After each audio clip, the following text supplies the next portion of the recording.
crisis, qué mal suena. No suena mal solo en los oídos de la gente, porque desgraciadamente también suena mal en todo el cuerpo de muchas personas que están pasando por ella. Tanta gente es injusto.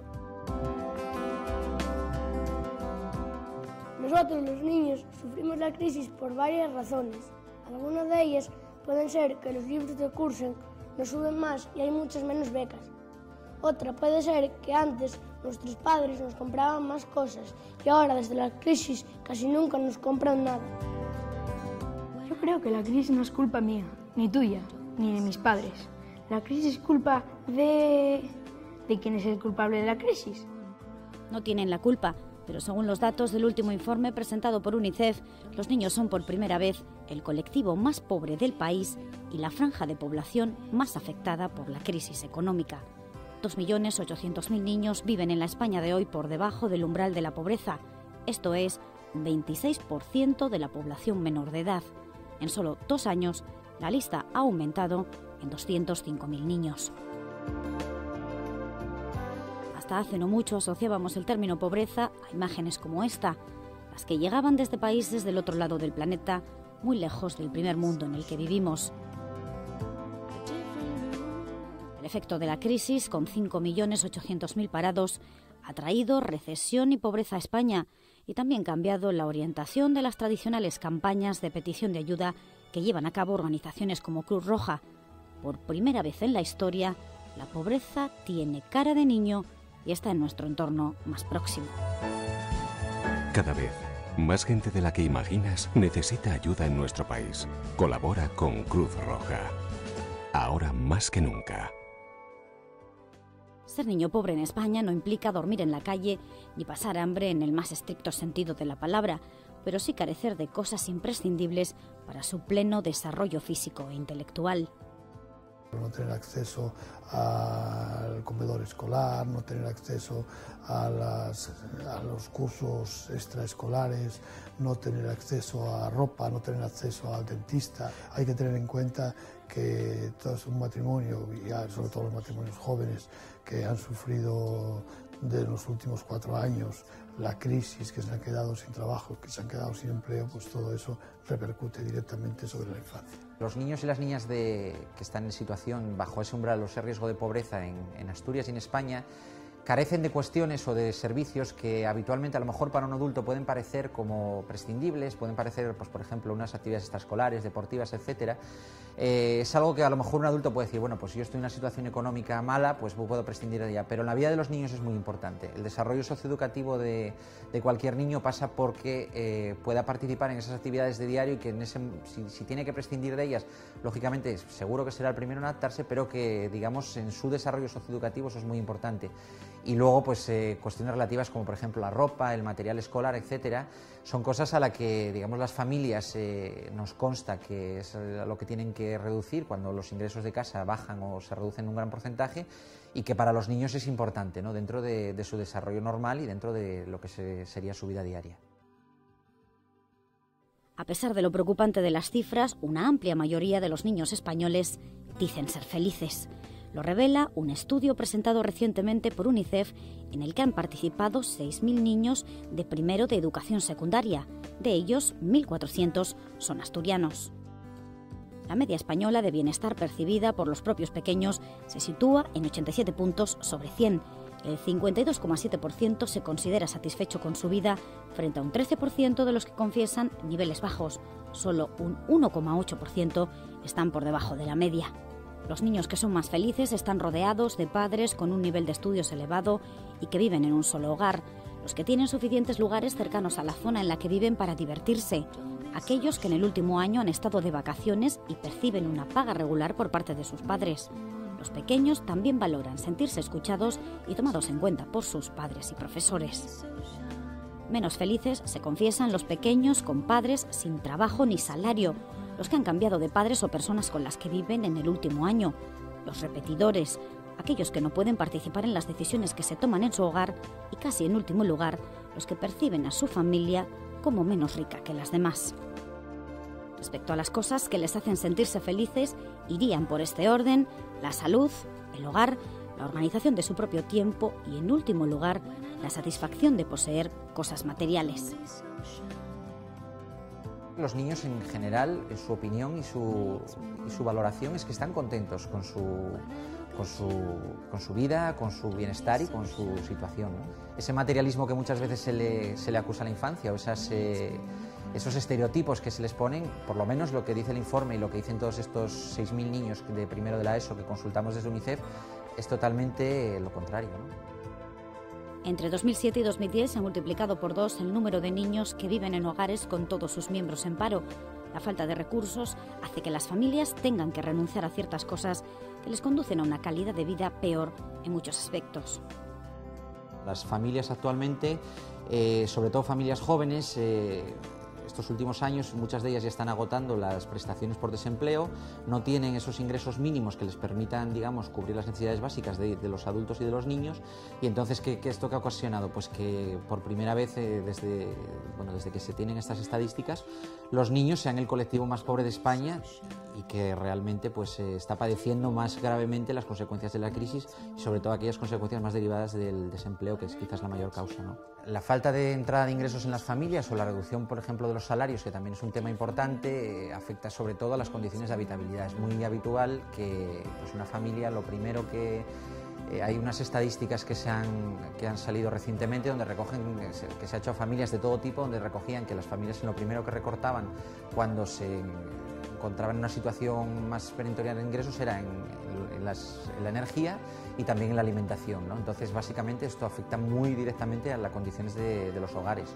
Hogares donde pues a lo mejor hay unas condiciones de frío, hay unas condiciones de no poder pagar las facturas eléctricas, o incluso en cuanto a alimentación, donde se priman alimentos que no son tan frescos porque son más caros, sino que se priman alimentos pues más industriales que son menos saludables para la dieta de los niños, pues empeora las condiciones. No podemos hablar todavía en la mayoría de los casos de condiciones de desnutrición, pero sí que la malnutrición pues está haciendo mella, digamos, entre los niños y niñas que están debajo de estos umbrales de pobreza, ¿no?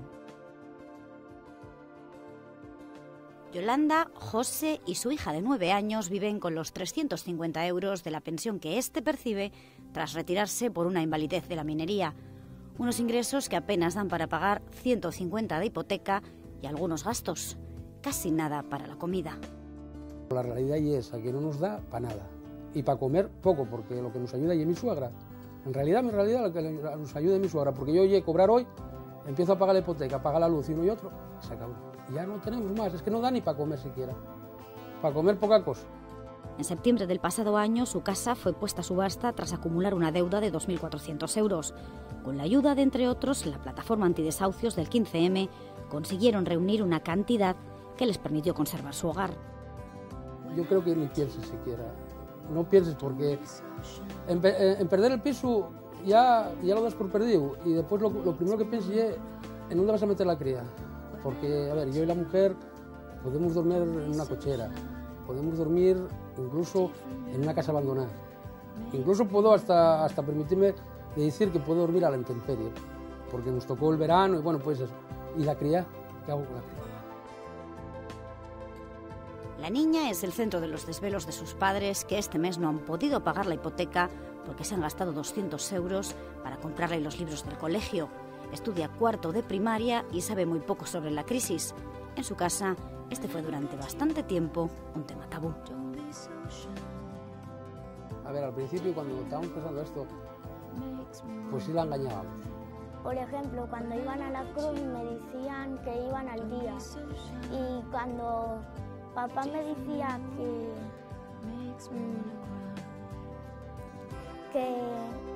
que tenía dinero, esa mentira. Hombre, la cría tonta no llega, porque a ver, la cría ve que gusta y cosas y no podemos comprarles.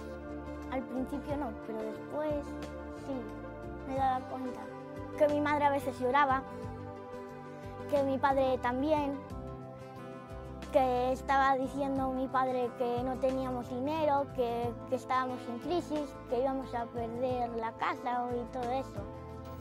Tuvimos que acabar diciendo, es que yo no tenía ya excusas para decirlo a la cría, ¿entiendes? Tuve que acabar diciendo, mira, Evelyn, si no te podemos comprar un juguete o esto, o no podemos ir a comer una hamburguesa, yo porque papá y mamá no tienen dinero. Y yo gustábame que no me lo pidieras, mira. Les animaba, que si podía hacerle cosas, ayudarle a mamá y a papá.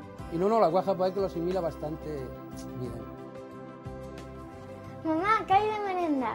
Mira, pues tienes un bocadillo de nocilla. ¡Bien! Su merienda es hoy un lujo, teniendo en cuenta que el presupuesto semanal para comprar comida es de 12 euros.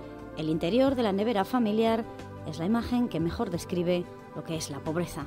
Pues mira, tengo poca cosa. Mira, 2 danones para la nena, huevos, una lata sardines, guisantes, y aquí un poco de bonito con solís para si quiere la nena cenar un sándwich, y mayonesa y agua, leche. Por ejemplo, ¿hoy qué va a cenar? Pues hoy ya te digo, la nena pues cenará un sándwich de bonito con tomate, un vasín de leche y un danón. Y nosotros pues unos huevos fritos o una tortilla ya. En un hogar modesto como este, los abrazos, besos y el cariño sustituyen a las cosas materiales hasta el punto de que, a pesar de las carencias, Evelyn confiesa tener demasiados juguetes.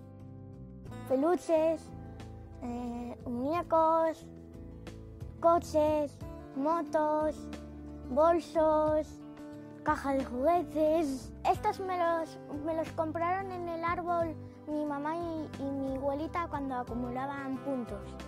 Y los muñecos, esos que están ahí de la silla rosa, me los regalaron por Navidad. Ese muñeco es de mi mamá. Este me lo regalaron por Navidad. Este también. Este es de mucho desde que nací. Echa de menos las hamburguesas, subirse a las atracciones o comprarse un helado, pero nos arranca una sonrisa cuando contesta a esta pregunta. ¿Tú eres feliz? Sí. Se puede ser feliz sin gastar dinero.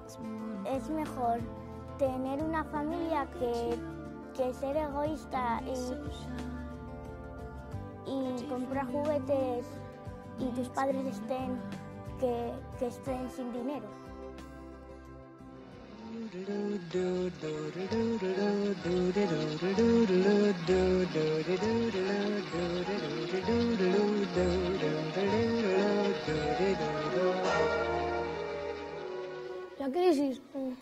La crisis es, y no sé cómo explicarlo, es como que se baja mucho más en todo, que hay que reducir el número de veces que hay que salir. Por ejemplo, antes yo salía una vez a la semana y ahora salimos muy pocas veces al mes. Pues lo noto en que hacemos menos viajes, salimos menos,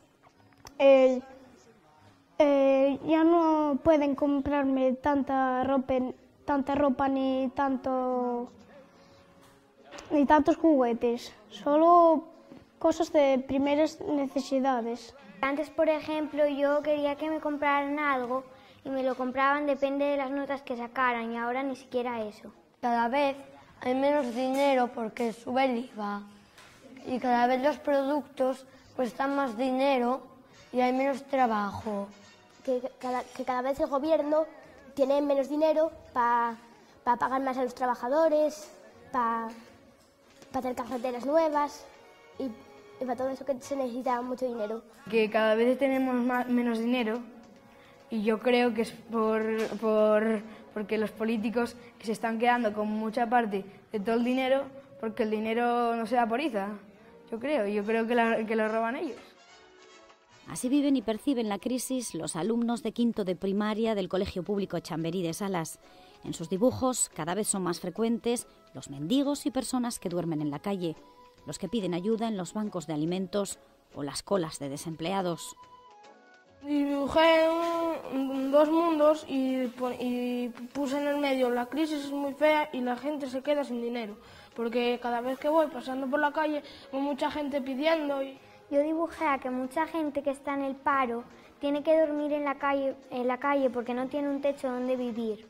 Como cada vez las empresas consiguen menos dinero, yo dibujé a un montón de trabajadores que se han quedado en el paro y están haciendo cola para entrar en las oficinas del paro.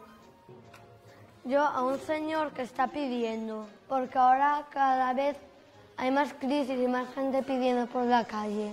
He dibujado a un político que está robando, como está pasando ahora mismo, que los políticos están robando a mano armada. Sus dibujos son el reflejo de lo que ven en la calle, oyen hablar a sus padres y escuchan en los medios de comunicación. Una percepción que, según la psicóloga obetense Ana Menéndez, no siempre corresponde a la realidad que les rodea. Lo que transmiten es que están sobresaturados de la misma información que los adultos. Y eso es lo que reflejan. Miedo, crisis, falta de dinero, falta de... No tengo la sensación de que sea algo de ellos. Tengo la sensación de que es algo que están absorbiendo y que reflejan en el dibujo sin saber muy bien qué quiere decir exactamente.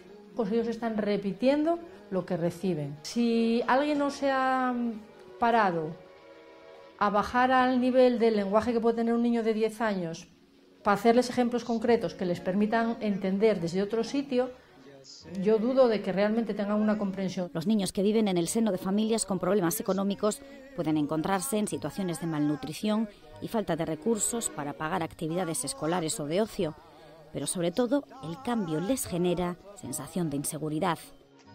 La incidencia en su desarrollo intelectual dependerá de hasta qué punto estén acostumbrados a asociar la felicidad con las cosas materiales. Si realmente hay un entorno familiar que los acoge, que los escucha, que los entiende y que no ha asociado los beneficios materiales, los premios materiales hacia objetos, a la felicidad y a la gratificación, pueden. Si tienen asociado siempre el beneficio y la diversión a cosas que se pueden comprar con dinero, les va a afectar. En cualquier caso, los psicólogos aconsejan que se haga a los niños partícipes de la situación familiar. Ellos perciben el cambio, entonces es bueno hacerles partícipes, claro, porque si no, se quedan pensando, dependiendo de la edad también, que algo gordo pasa y a veces incluso pueden pensar que es algo que tiene que ver con ellos o que la culpa es de ellos. Si nadie les explica, van a saber y además van a pensar incluso en un momento determinado que hay una parte de responsabilidad que les pertenece, claro. Mejor que participen, desde luego. A pesar del negro panorama que les rodea, nuestros niños siguen contemplando su vida con optimismo, hasta el punto de que la mayoría dicen sentirse afortunados. Ojalá conserven este pensamiento positivo ante el difícil futuro que tendrán que afrontar. Según las estadísticas, cada niño que nace hoy en España tiene en sus espaldas una deuda pública de 15.000 euros.